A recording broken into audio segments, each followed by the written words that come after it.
Hi there, I am Georgi Sarishvili and you are watching a rough test drive.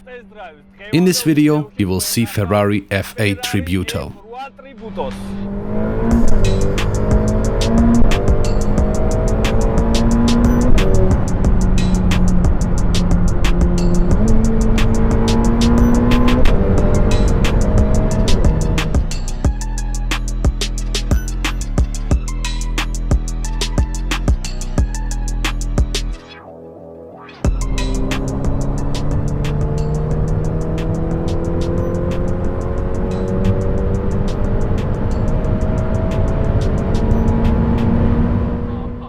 Let's full send it.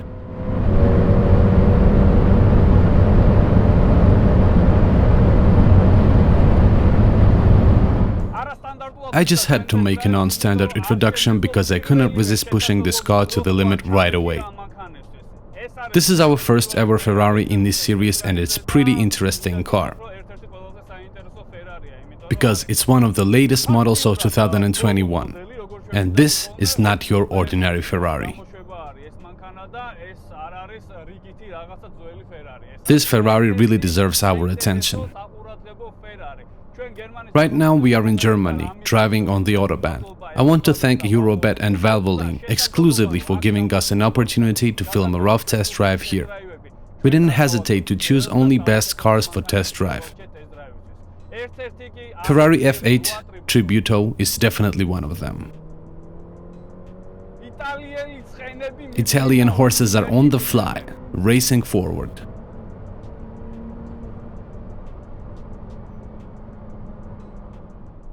Actually, they warned us not to drive at ridiculous speeds because of the winter weather conditions and winter tires, but I already ignored this warning. Hope I don't sleep on the road, otherwise we are set. First of all, I'd like to talk about emotions. As soon as I got inside the car, I immediately revved it so I could share my first emotions with you. Let's start with the engine.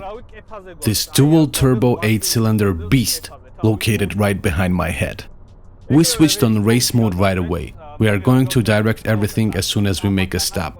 This car has all controls on the steering wheel, like Formula 1 cars have. These buttons are indicators. These in particular are turn signals. You need to push here before you make a left turn to activate a left blinker, so to say. I'm going to talk about all of this in detail as soon as we pull over, but until that, let me share my raw emotions and impressions I got from this car.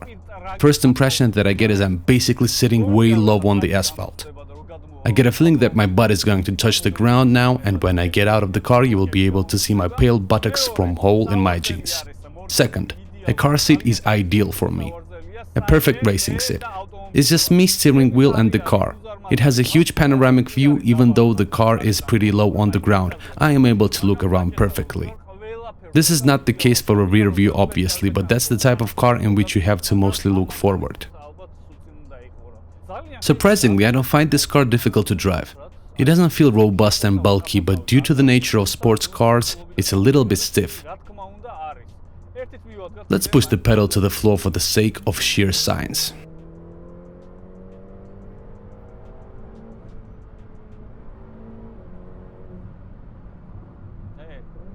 I'm hearing these cool noises from the behind. I like the roar sound it makes on a downshift. But if you expect it to sound like American 8-cylinder, I'm going to have to disappoint you. These engines work differently. They are engineered in a different manner. It has a different type of crankshaft, which gives this car a more sports car sound than a bulky muscle car. Well, this is pretty obvious and you obviously can hear the difference in sound this car makes. This car can be considered as a sequel to model 488 Pista, which makes Tributo F8 and next gen. Even though lots of stuff is changed visually, most of Ferrari heads will tell you that it looks a lot like Pista. I'll be frank with you. Since we have not filmed lots of Ferraris and I have not driven them, I will talk exclusively about this model and its impression on me in today's video. Now I'd like to switch to manual gear, which is located in the same spot in style of Ferrari.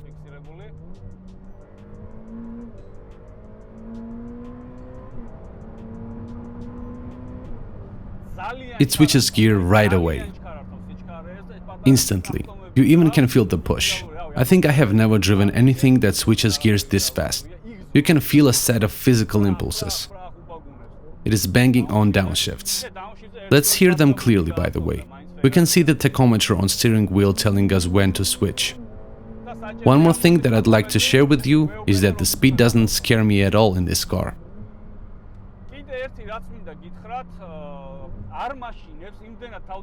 I'm really feeling confident driving it. But as soon as I look at the speedometer numbers, like 200, 250 and 300, it makes me realize that I'm going really fast.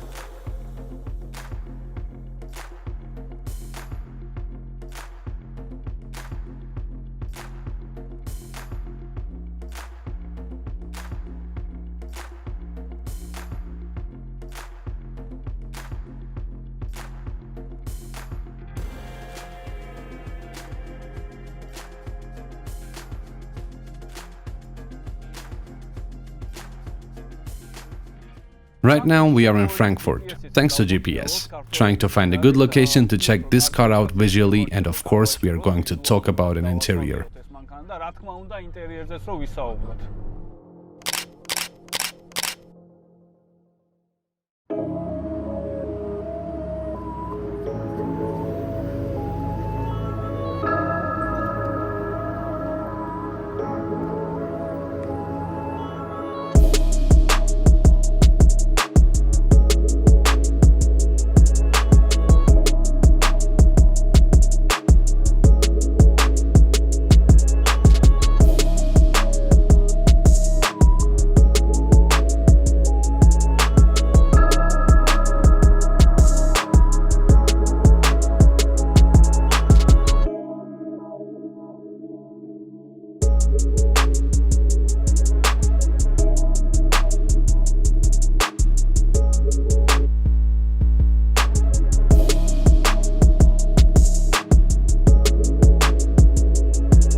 Let's check out this beauty first. This is a twin-turbo 8-cylinder engine, which is 3.9 liters. It produces 710 horsepower and 770 Nm of torque. The numbers are really crazy, and the car is super light. The 7-speed gearbox is absolutely fantastic in action. After test drive in manual mode, I conclude that it works perfectly and I have no second thoughts about it. And the most important characteristics of this sports car is that it's a rear-engine vehicle. To be more specific, it's a mid-engine car. Engine is located in the middle, and you can hear rumble coming from behind. I don't know if rumble is the right word, but it definitely sounds like a sports car. As soon as you exceed 8,000 RPM, that's when you hear wild sounds of real Italian horses. I am absolutely flattered by the experience of driving this car. On behalf of comfort while driving, I can say that nothing really stood out of order for me. It's totally smooth to drive in a city. Neither my ribs got broken nor my spine, which for me is a big surprise because I thought this car would be really stiff to drive, especially in a city. But it turned out to be completely opposite. I'm sure it's even better on the racing track. Supercars and sport cars like Ferrari mostly have a different design compared to usual city cars, but there is a tendency now to make cars more suitable for city in terms of design. Porsche and Ferrari also followed that tendency, but Ferrari is still holding the distinctive visual difference from all other cars. It doesn't matter where you are, in city or track or outside the city.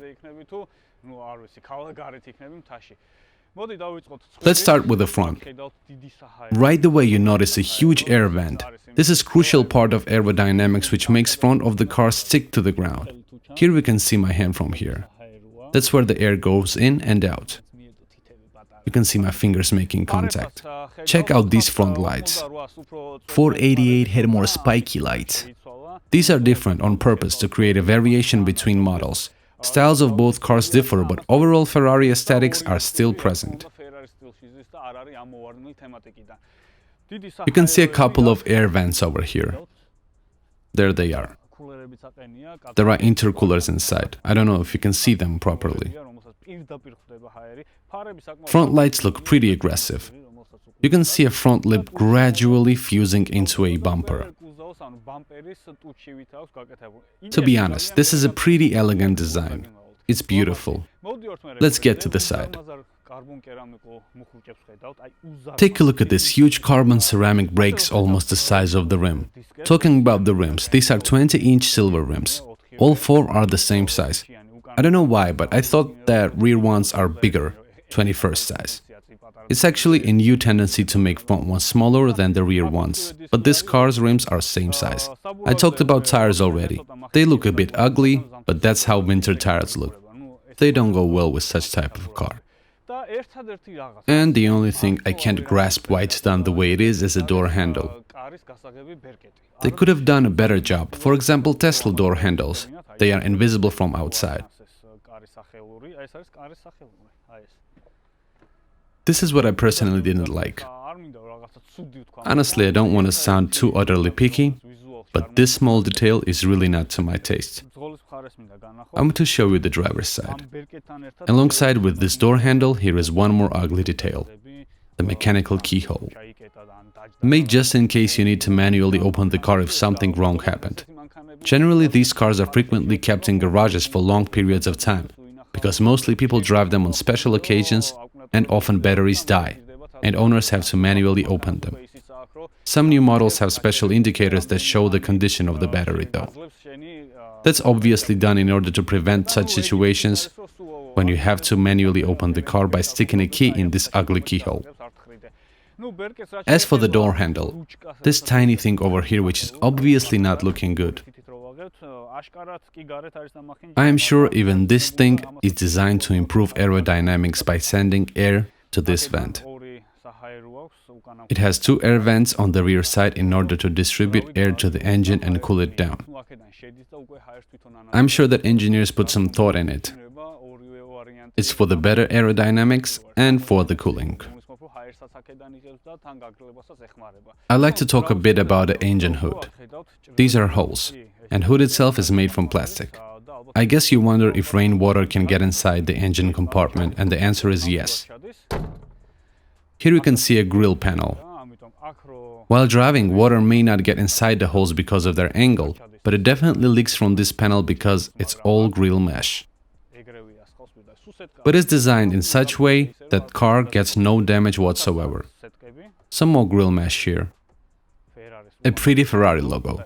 And let's mention the iconic color of the car. Red is definitely classic Ferrari color. 4 rear lights. 488 had only 2. But here we have double the amount to get a different look. 2 huge exhaust pipes. They are fully functional. You can clearly see valves from here. They make pretty loud sound while racing.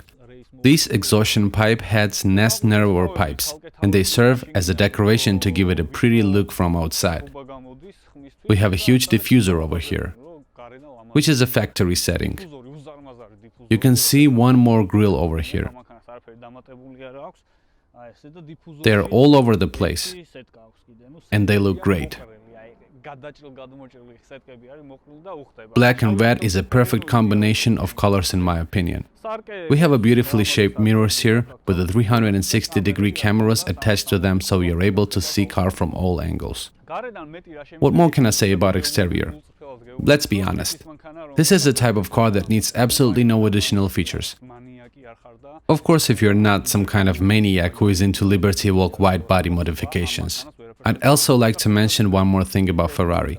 I frequently talk about it in other videos.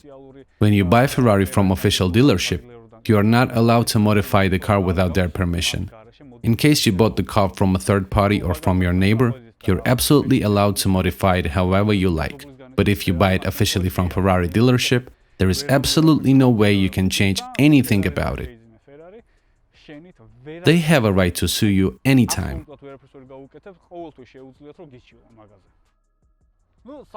Well, it's a bit of a bummer it doesn't have scissor doors, but it's okay. Stuff like that is more Aventador thing. Generally, this type of supercars have doors that open differently. The practicality of it is of another concern, but let me repeat myself. These cars are not driven too frequently. Mostly on weekends, shows, meetings, on the track. Generally places where owner can show off his or her financial status. I imagine them opening doors and money falling out of the car. But that's fine. The door is closed in a usual way. Here we have a door handle to open it. The second door handle is already broken. It can't be opened from inside. The car is brand new though. I don't know how it happened. Maybe someone dumped in their pants and was trying to open the door on the go screaming and hollering. Maybe that was the case, because otherwise the car is brand new. Let's proceed. If you take a look around the interior, all the surfaces of black color are of leather and Alcantara. Every detail is either leather or Alcantara. This specific car is properly tuned. It's a bit more expensive because we have a monitor over here, which is not a base setting. I'll be back to the monitor later. I want you to pay attention to the seats. Absolutely beautiful carbon seats, of course done in two colors, coated by leather and Alcantara. You may not believe me, but while driving this car in this city setting, I felt zero discomfort. Neither stiffness, nor feeling of confined space. Width of view, zero problem, which is a huge advantage for me. Because it is extremely good for driving in a city. Just don't scratch those rims over curbs. I didn't mention Formula 1 steering wheel in vain. It's done in a style of F1 because all the buttons are attached to the steering wheel. All of these multifunctional buttons are located on the pretty carbon-made steering wheel. These two buttons are turn signals, aka blinkers. That's how you turn the left blinker on and off. Well, of course, it turns off automatically. Same for the right one. Well, honk is over here as usual. This is a button for suspension. It is not going to stiffen your car, on the contrary. It is used on a rough surfaced road, and as a result the car suspension becomes smoother and lets you drive comfortably. This is a headlight switch between low and high beam. In a scenario of views doing 300 on the road, we can switch between them really fast, so the cars up front don't stay in your way. As a signal that we are spinning a lot, especially here in Germany. If someone does that behind you, it means that they are really flying. This is how you start the car. Leg on the brakes and we push the button for a prolonged time. This over here is a voice command. By pushing it, we can switch the radio frequency or make a call, and etc. This one is for phone. Wipers. Check this. Button that activates wipers is located over here. By turning it right, we increase their speed, and by turning it left, they are deactivated. This is water sprayer button. This display over here, which is not really a display but a tachometer light, which tells us RPM and when we should shift the gear. So we are able to look at the road and simultaneously know when to shift the gear. I don't know if you have ever noticed the following about expensive sport cars. Almost none of them have a head-up display. I don't know why, but none of them seem to have it. I don't use head-up displays, but a lot of people who love good new cars do. For example, Gio, our operator, uses it all the time. Me personally, I'm really bothered by something shining in my eyes. I have it disabled on my Supra. But still, I can't seem to figure out why such a sport car doesn't have a head-up. This car is not an exception. Now the most important button, which is actually a switch. It's a mode selector. So by default, the current sport mode is default driving mode for this car. It's a factory mode and you can do nothing about it. This is what you choose to drive in city, highway, whatever. Down here is the wet mode, followed by race mode and these two turn-off tractions. This is a really handy feature. You don't have to let go of the steering wheel. Just switch it, and you're ready to roam wherever you will like. Here we have a dashboard where you can check temperature, pressure in tires and so on. To the right is a multimedia meter of the car, which is controlled by these knobs over here. This one is for music system. That's a home button. This one is for switching playlists, and this knob controls the monitor. There is absolutely nothing for a person that sits to the right of you, only this monitor. The one that the passenger has to stare at in order to know the speed at which he is going to die when we crash into something. He can do absolutely nothing from here. Can't even have control over multimedia, because he is not able to see from there. There's only one cup holder because the thing is to hold the key and it can be removed. Only a glove box is at passenger's disposal so he can handle driver glasses or gloves. That's it. Design of the dashboard is pretty interesting, with all its elegant shapes and forms. We have a dedicated grille over here, Joe, which is tilting on the vent right here. This is one of 3 air vents we have in this car. Check this round ones over there. I'm sure this part looks really ugly from passenger's perspective. I just noticed it when I looked at it from the other side. But from driver's perspective, we have the same detail on the right side and it looks really pretty from here. It really looks symmetrical from this point when you are in the center. This is really bad from the passenger's point of view. But from the driver's side, it's really beautiful. Why the hell would I lie? Not because it's Ferrari. It's just beautiful. I'd like to add one more thing. We have lots of space to our disposal. It doesn't have any additional buttons or bar. Everything is minimized in size. It looks really practical. Especially from the driver's perspective, it looks really minimalistic. The only way I can explain this is its crucial task for designers to make this car as light as possible. And all the extra items are not included in overall design for that reason. It's really important to make car less heavy in every aspect.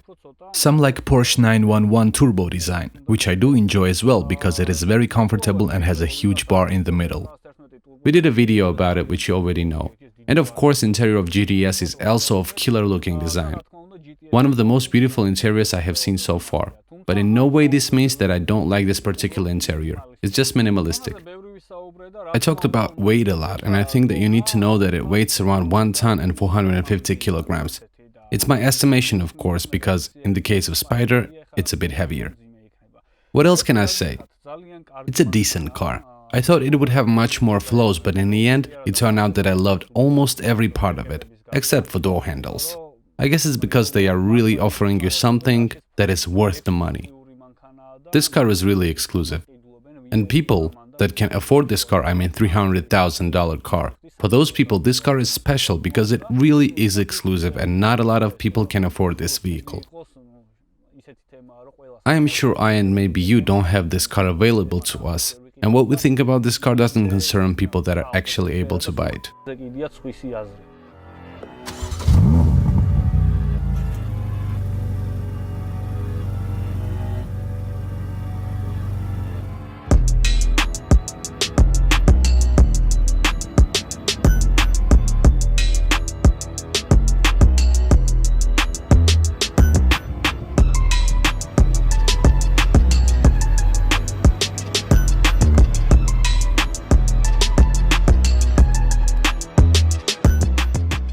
I forgot to tell you about buttons on this bar. I'm not going to explain what this one is used for because you already know. These two are of course for window control. This one is a launch control. Auto means switching your car from auto to manual and back. But you can do the same operation by hitting this shifter over here. Let's go back to auto. When we start the engine, car is in neutral mode and R button puts it into a reverse mode.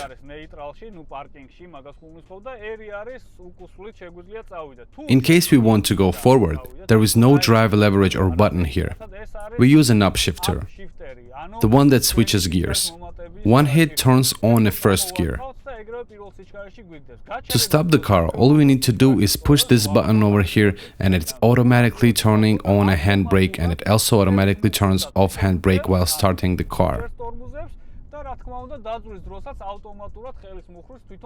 There are no dedicated buttons for either handbrake or drive mode. We just have to use the shifter and we are free to go. After we stop, we push the R button and we can drive backwards. Also, we have this button, which lifts the front of the car. In case there is a speed bump or bad surface on the road, all we do is push this button and the front side will elevate immediately. Let me demonstrate it real quick. Here. Look, it's erected. We drove over obstacle and brought it back to a default position. As we look in the side mirrors, we are able to see these air vents, which I talked about previously. They look really aggressive. This is such a unique experience that gives you a whole set of different feelings. You realize that you're driving a different type of car. It's an indescribable feeling. Best thing you can do is to rent it or ask some of people you know that might have it to let you drive it. And you will see for yourself that it's a completely different experience compared to every car there is. Not like the car you see all around in the streets. This car does leave an alien impression on you. Let me put it this way. I'm flattered by this car. I absolutely love it despite the fact that I thought I would hate it before I tested it myself. All second thoughts are gone now, and I cannot praise this car more.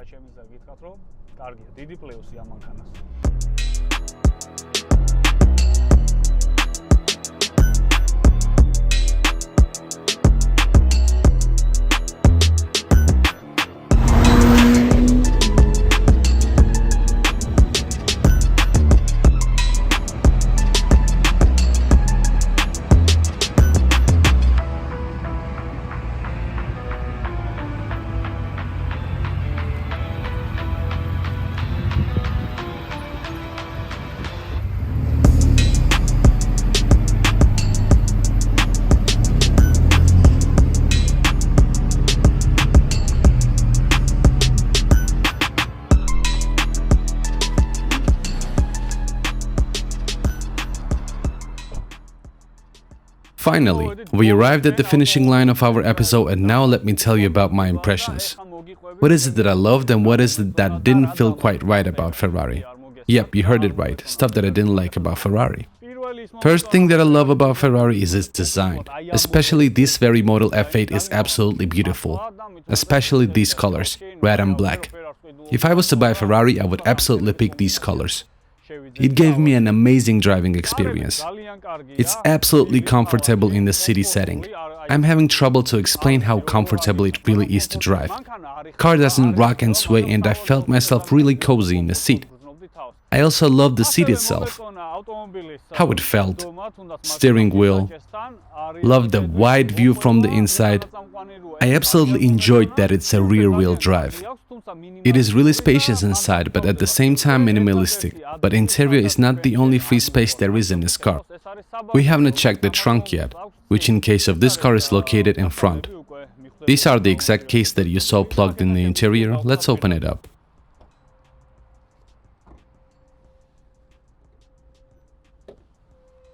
And this is how a luxury compartment looks like. Also, you see this. These are specs of this car. Everything this car offers is written right here. It makes the following processes easier. When we say that we have paid 300,000 for this car, you can call up your friend that don't believe you. They often feel like they are top of the crop and act up for no reason. You can tell them to come closer and ram their head inside the trunk. It's all in there, written on this board. You can mark and check what you paid for.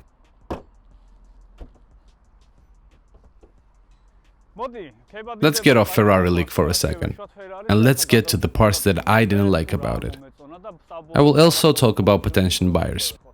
I didn't like the fact that this car has 710 horsepower, but I felt only 450.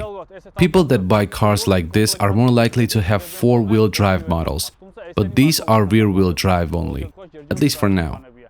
Let's go back to Lamborghini. When you buy a Lambo, you are given a choice between rear-wheel drive or four-wheel drive setting. In this case, it's only a rear-wheel drive, and I'm sure someone will definitely crash.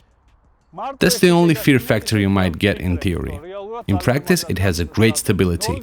It takes 3 seconds for it to get to 100, approximately, which is pretty impressive for a rear-wheel drive. 3 things that I didn't like. Number 1 is engine sound. I really lack the sound.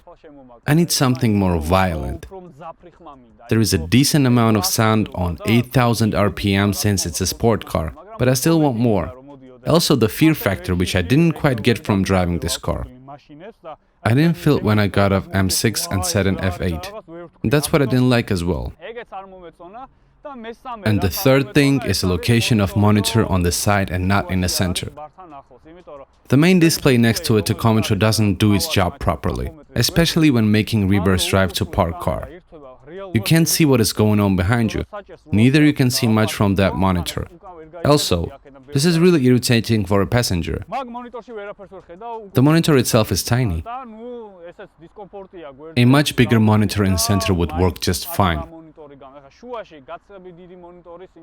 You might say that it's done on purpose to make car lighter and so on, but in my opinion, one monitor wouldn't mess up the weight gain. What else can I say? It's about the personal taste. Overall, this is a great car, I won't lie. I'm not going to shit on it on purpose. I'm not hiding that it's an exceptional vehicle, but it has its flaws. Now the potential buyers. There are not as many potential Ferrari buyers in Georgia. There is a small number of Ferraris, and I think this model just entered the country, of which I saw a couple of pictures. Let's not talk about potential Georgian buyers, and let's take it to the global scale. Who is Ferrari's buyer in general? Well, Ferrari is a legendary brand and car manufacturer with a long history, and this history is being sold for millions. This is why everybody uses it as a brand. Status car. In real world, there are not many people who race with this car. Nobody's going to use this car like they use and abuse BMW E36. Everybody uses it for a clout and drive it occasionally, once in a while, to flex and boast about how successful of a person you are. That's it about Ferrari. What more can I say? That's why people are buying it. Spending grands and grands, everybody dreams of F40. When I happened to be around this car, I once more became convinced that it's not my dream car. Many will be triggered why I'm giving it a hard time. A couple of my friends confronted me about disliking it, but I just try to prove a point that F40 is just an object, a collectible model. You just can't simply drive around the neighborhood in it, unless you're escorted by 5G wagon security vehicles. It's great to have it in your garage and get an aesthetic pleasure from owning it, but I'm a different type in case. I buy a car, my goal is to fully utilize it. I highly doubt that F40 owners drive to mall in it to leave it in a mall parking scratching the bumper. Same issue with the slightly cheap Ferraris.